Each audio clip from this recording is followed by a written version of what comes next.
There are rare moments on talent shows when a performer walks on stage as a nervous child and leaves as a phenomenon. Courtney Hadwin was one of those moments. At just 13, she stunned Simon Cowell and millions around the world with a voice that sounded like it belonged to another era. She was shy, almost withdrawn until the music started, and then she transformed into a lioness. What followed should have been the start of a glittering career, but the story did not unfold the way many expected. Behind the applause and headlines, there was a darker journey that even Simon Cowell would later admit left him shaken. From a small village to the global stage, Courtney Hadwin's story began in Heasan, a quiet former mining village in County Durham, England. Born on July 6, 2004, she grew up with her parents, Paul and Amory, and her siblings, Paul and Melissa. Music was not just a pastime in the Hadwin household. It became Courtney's refuge. From a young age, she sang at home, experimented with her voice before ever stepping into the spotlight. By the time she was 9 or 10, she was singing properly, as she would later say, and by 11, she was already performing at her primary school. Her breakout at school came when she sang Say Something by A Great Big World and Christina Aguilera during a lunchtime open mic. The performance was recorded and uploaded to Facebook, where it quickly gained local attention. Classmates who had never imagined such power coming from the shy girls sitting beside them in class suddenly realized they were witnessing something extraordinary. Encouraged by that reaction, Courtney began to pursue music more seriously, supported by her parents and especially her grandfather, who would proudly share stories about her early busking. Busking wasn't about money for Courtney. It was about practice and passion. Whatever she made was used to pay for lessons at Schottenhall Theater School, Peanuts Masterclasses, Kate Sir School of Music, and Vocal Ovation by Julie Miles. By 2015, she entered her first major competition, TNR UK, where she reached the grand final with a soulful version of Bob Dylan's Make You Feel My Love. The following year, she won Hart Lepole's Performer of the Year award and auditioned for Open Mic UK, gaining confidence as each stage prepared her for something bigger. Her climb continued in 2017 when she appeared on The Voice Kids UK, performing Tina Turner's Nutbush City Limits. She impressed the judges and joined Team Danny Jones. She advanced to the battle round with Dancing in the Street and eventually reached the semi-final with James Brown's I Got You, I Feel Good. In the final, she performed And I Am Telling You I'm Not Going, cementing her status as one of the most promising young voices in the UK. The audition that changed everything. In June 2018, a nervous 13-year-old Courtney Hadwin stepped onto the America's Got Talent stage. She looked like any shy schoolgirl, quiet, reserved, unsure she even belonged there. Simon Cowell, Mel B, Heidi Klum, and Howie Mundell waited for her to start, and at first the audience wasn't expecting much. But the moment the first notes of Otis Redding's Hard to Handle rang out, everything changed. Courtney's voice exploded through the studio with a rasp and power far beyond her years. She didn't just sing, she transformed. The shy girl vanished, replaced by a performer who commanded the stage with the energy of a rock legend. Simon leaned back in his chair, his usual poker face cracking. Even he looked stunned as if he'd been hit by something he hadn't seen coming. The audience jumped to their feet, clapping, screaming, unable to contain themselves. It was Howie Mandel who reacted first. He slammed the golden buzzer, showering Courtney in confetti and guaranteeing her a place in the live shows. He told her that her voice belonged to a whole different era and compared her energy to Janis Joplin. The clip of that audition went viral almost instantly. Within hours, it was being shared across social media platforms, and by the time the episode finished airing, the video had already gathered tens of millions of views. Today, that audition has been watched over 300 million times. One of the most iconic moments in AGT history. For Simon Cowell, who had built his career on spotting talent, Courtney was a revelation. He described her transformation as like a lion, and he knew the show had just uncovered something rare. From that moment, Courtney Hadwin wasn't just a schoolgirl from County Durham. She was a global name. Her journey through the season was filled with electric performances. In the quarterfinals, semifinals, and the finals, she delivered one show-stopping performance after another, each time channeling raw energy that seemed impossible for someone so young. Fans around the world called her a generational talent. Some even declared that she was the future of soul rock music. But when the results came in, Courtney didn't win. She finished 6th overall, a shocking outcome for many who believed she was a standout of the season. Still, the exposure had done its work. She was invited to join AGT live shows in Las Vegas and was later announced as a competitor on America's Got Talent, the champions in early 2019, performing alongside legends like Susan Boyle, The Record Deal, and The Way to Fame. By December 2018, just months after her America's Got Talent journey ended, Courtney Hadwin's dreams seemed to be coming true.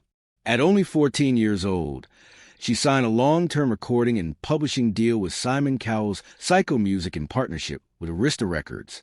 The announcement made headlines across the UK and the US. On Twitter, Courtney herself wrote, "So excited to finally say that I've signed a record deal with Sio and Arista. Thank you so much. This wouldn't be possible without all your support.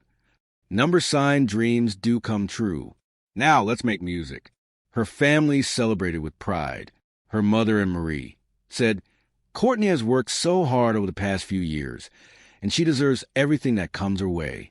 We love her so much, and we are all so incredibly proud of her." Even her former music teacher at the Academy at Shotton Hall, Dan Robson, praised her achievements and admitted how much the school would miss her. It was a kind of support that many teenage stars dream of. And for a brief moment, everything seemed perfect. But what looked like a fairy tale from the outside was far more complicated behind the scenes.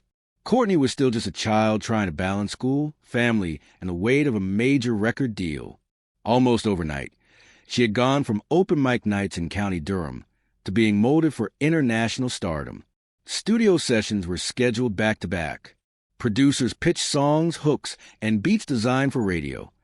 Not necessarily for the teenager still trying to find her own artistic identity. Courtney would later reflect on those years with honesty. She admitted that everyone around me was telling me who I should be and what I should sound like.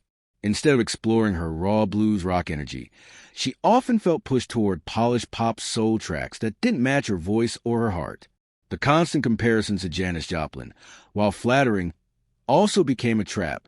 Industry executives wanted her to fit into a mold, when what made her special was that she didn't fit any mold at all. The pressure mounted. Courtney was flying between the UK and the US, juggling studio recordings, promotional events, and industry meetings. For a 14-year-old still living with her family, it was overwhelming. She began to feel isolated, caught between the expectations of the label and her own teenage emotions. While her fans cheered her every move online, privately she was struggling to hold on to the joy that music once gave her. By early 2019, when she appeared on America's Got Talent, The Champions, the shine was already beginning to wear off. Though she performed with the same fiery energy, something was changing. The weight of deadlines, constant comparisons, and a lack of creative control was slowly suffocating the young singer who had once lit up the stage with so much freedom. Too much, too soon. For many fans, 2019 was supposed to be the year Courtney Hadwin truly exploded into the music industry. She had the backing of Simon Cowell's Psycho label, a deal with Arista Records, and millions of people waiting to hear her first big release. But behind the curtain, the pressure was quietly crushing her. A typical week meant long-haul flights between the UK and the US, endless studio sessions, and meetings with executives who seemed more interested in shaping her into a marketable product than nurturing her as a young artist. At just 14, Courtney was expected to deliver radio-ready songs that matched the label's vision. She later confessed that the sessions often felt suffocating, saying, "Everyone around me was telling me who I should be." This tension between the artist she wanted to be and the product the industry demanded began to wear her down. Instead of exploring her raw soul and blues roots, she was recording polished pop tracks that didn't feel authentic. The more she worked, the less connected she felt to her music. What once gave her joy now became a source of frustration. Fans began to notice the change, too. After the buzz of AGT and the Champions, Courtney's social media posts started to slow down. At first, it was small, less frequent updates, fewer behind-the-scenes glimpses.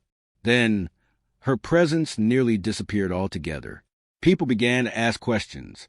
Was she sick? Was there a falling out with Simon? Why wasn't she releasing music if she had such a big record deal?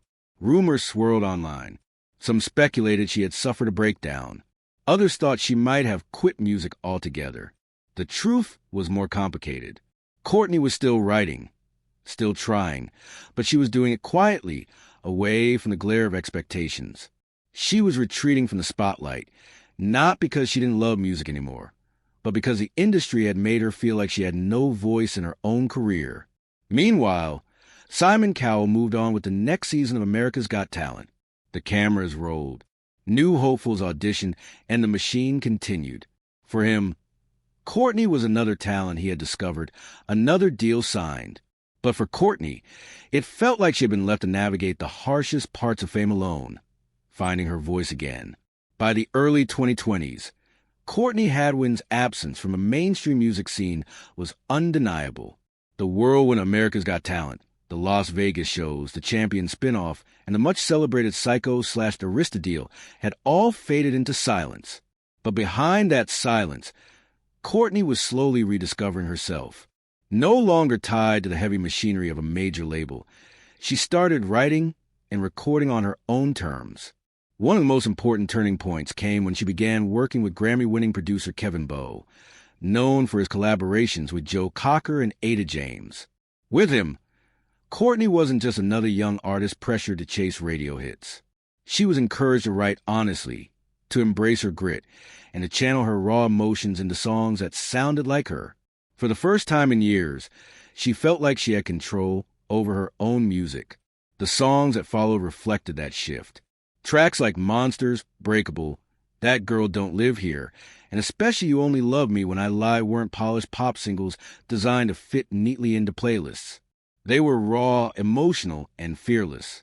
Courtney herself described them as honest reflections of what she'd been through, a mix of pain, resilience, and identity. Critics noticed, too. Reviewers called You Only Love Me When I Lie her most emotionally powerful performance yet, praising her for exposing scars instead of hiding them. Courtney herself admitted that the difference was night and day. Reflecting on her early career, she said, "Everyone around me was telling me who I should be. Now I know who I am as an artist." For her, this wasn't just about releasing new music. It was about reclaiming her voice and with it, her strength.